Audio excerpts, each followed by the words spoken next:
Hey, welcome to day 2. So the focus for today is going to be building the base layout for the landing page and the post page. I also want to get the text content, not the post content, but the textual content on the page needs to come from an SQLite DB. And we are going to add a Docker file so we can easily spin up new versions of blocks for customers.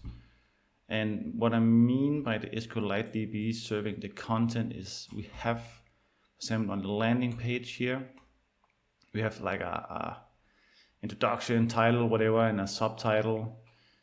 We have some socials here that they need to be able to link to. On the article page, we have also the title, and we have some meta information. We also have down here where they can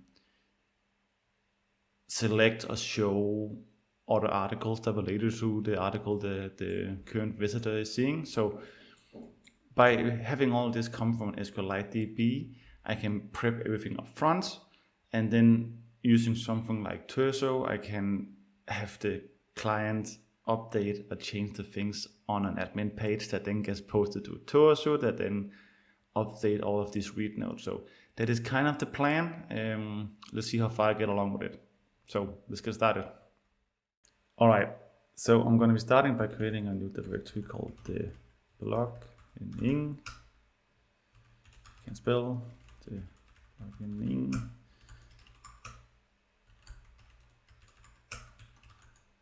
And in here, I'm going to be creating, I should probably start by saying go mod init, the blog in ing.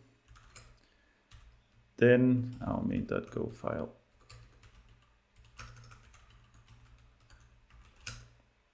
So most of this stuff I can actually copy paste from Graph2. So let me get started on that, and then I will check in once we're ready to actually build the functionality.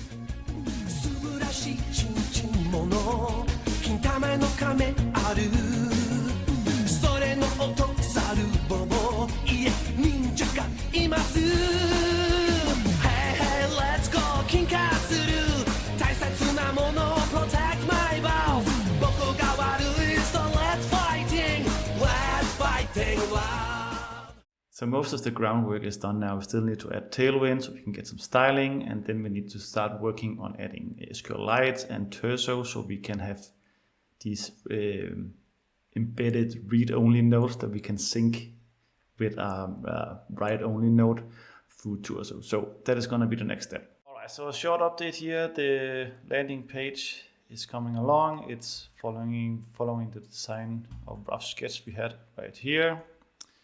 The same thing if we just click onto one of these articles. This is all just hard-coded lower mission text for now, but it works as what we outlined here. It's not responsive yet. I still need to work on that. It's probably not going to be done this week, but at least it looks okay on our desktop screen. And basically I spent time setting up Tailwind, which is pretty much just following along with what is on the website. Nothing interesting there. But yeah, the landing page and the article page is coming along. So now I just need to start integrating with SQLite. So I'm gonna try and figure that out and update you again. All right, so I have gotten quite a bit of things done here. I have the syncing functionality working. I have the Docker images working. So we actually now, if you do Docker PS, you can see we have a light version and a dark version running right now, which is running in these two panes. And this is all Dockerized, and the syncing functionality that I wanted to have with turso is also working. If you go to localhost 8001 and refresh, we can see we have the blogging database main 3, which is a title that's coming from the embedded database. And the same thing here for 8000, which is the light version, is using main 2.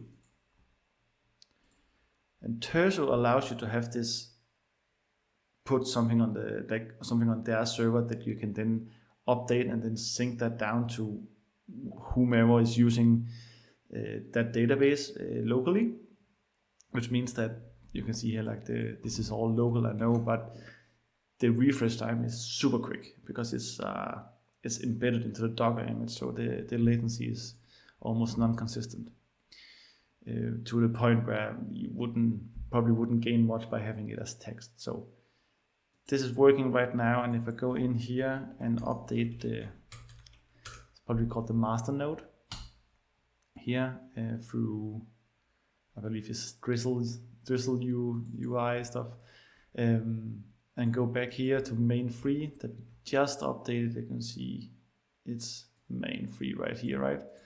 So nothing is happening, and also nothing has happened on the other one. But if I go in and curl this endpoint I have included, you can see here now that we have main free updated, but this one stays the same because this is in another database, and this one can be seen as probably like client ID, client ID, client ID. So you have separate singular databases for each client or each customer you have. So everything is like consolidated to their environment, right? It doesn't spill into other environments, which is really, really nice. And I can also go in here for main 2 and say updated as well. Save the change. We have no changes for now. Nope. Curl 8000, and we have an update. So this is working just as I wanted. But let's dig into the code and see how this actually is working. All right, so the code at this point is actually not super interesting. I literally just copy pasted some code from Turso's docs and then adjusted them a little bit. So we open like a connector to the master node, and then we open the database connection to our local version. Then we simply just sync that. Then we spin up a normal Echo server with an endpoint. Of course, this endpoint needs to be a little bit more secure, or a lot more secure. So only like adding an API key or something like that. So only specific instances can update or call this endpoint to sync it with the master node, right? Other than that, I had to use Atlas for migrations. Atlas is not what I normally do. I've played a little bit around with it a little before.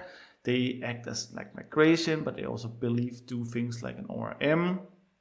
They're doing some quite cool things. And the reason why I'm not using Goose as I normally do is it didn't work with Turso, but Turso has a guide on their own website on how to use Atlas. Atlas has also a guide in their documentation, so it's quite easy to set up. And this will literally just handle the migrations, and then build the Docker file, and then a versioning system will go in whenever I make updates to the blog, so that Atlas will then update all the master nodes. It's gonna be something like that. It's gonna be a little bit tricky, but I'm not too worried about it. The only thing I have a little question about is that whenever you sync to the master node, it creates some files. It creates all of these block.db, client, gem, wall files.